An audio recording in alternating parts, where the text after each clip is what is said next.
Hello, my name is Jill from ANU Online. In this video I'm going to show you how to add a glossary activity to your Wattle course.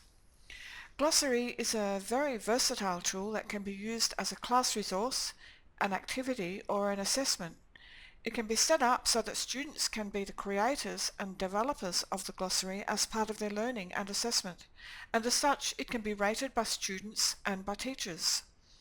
It can also have a comment space for each entry, which allows users to collaborate to define and refine meanings and interpretations. So it's a very good constructivist learning tool. This is an example of a glossary of legal terms that is used in a law course. It is searchable and editable by course participants and has a comments section for each entry. Files can be attached and also images can be inserted in the text editor and it will be displayed with the entry. If auto-linking is enabled, the concept words and phrases that appear anywhere in the course will automatically be linked to the glossary, which is great if you want students to have a really easy way to find out meanings and get definitions for terms in the course. Glossary tool has been used as a dictionary of key terms, a getting to know you space where students can add their names, images and personal interests, a handy tips section, a sharing area for useful videos and images, and a revision source of facts for exams. These are just some of the many uses you could find for Glossary. To set up Glossary with editing on, select Add Activity or Resource and from the Activities section choose Glossary and select Add. You will then be taken to some text fields to complete. Type your glossary name into the name field and then a brief description into the descriptions field.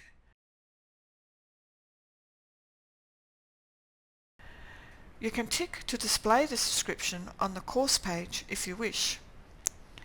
Then choose whether this glossary is going to be the primary glossary for the course or the secondary glossary. You can only have one main glossary per course, so if you want this to be a particular glossary for students to contribute to on a specific topic, choose secondary. You can import entries from the secondary to the primary glossary to add to the generally used glossary if you wish. Under the Entries option, you can set entries to be automatically approved or set it so that entries have to be approved before being published.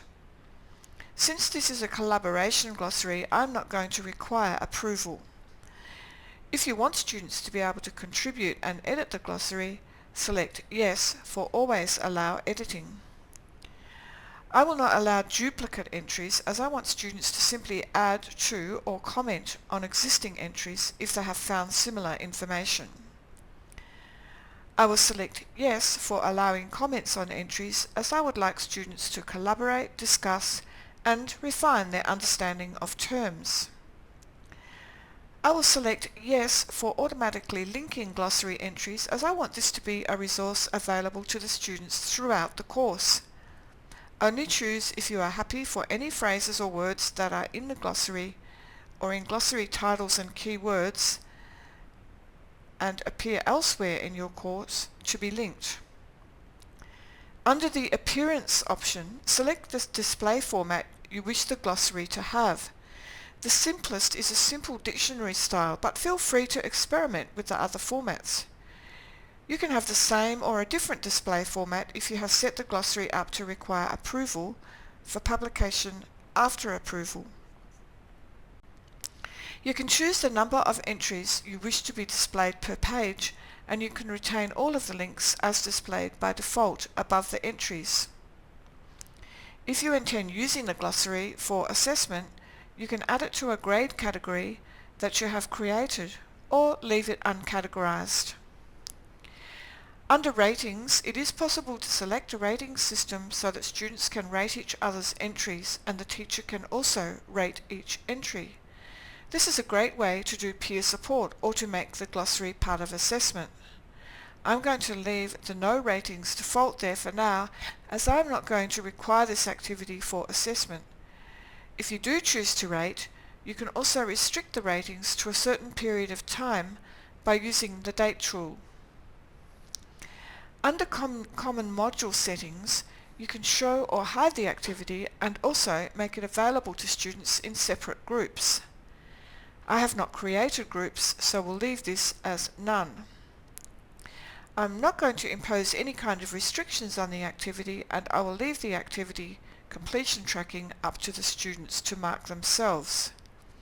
Now I will save and return to the course page. You can now see my e-learning glossary in the list of activities on the course homepage. When I select it, I am taken to the glossary, which at the moment has no entries. I will add an entry now. Either yourself as a teacher or any of your students can add to the entries like this.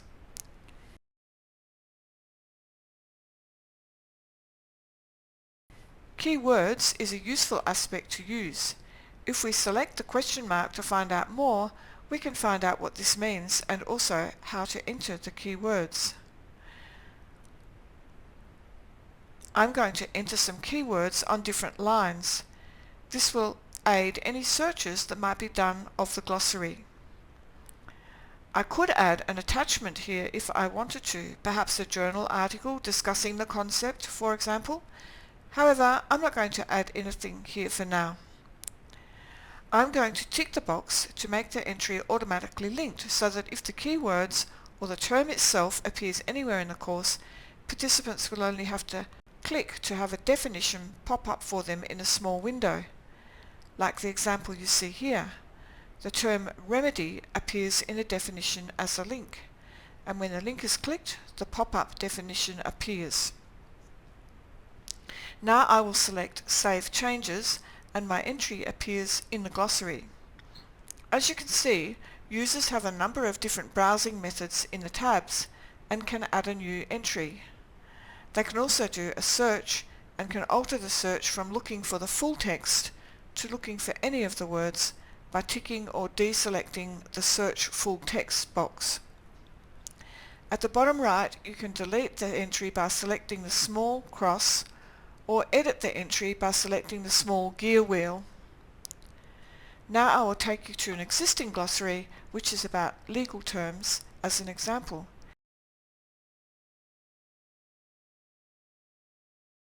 Here you can see a number of terms around legal remedy.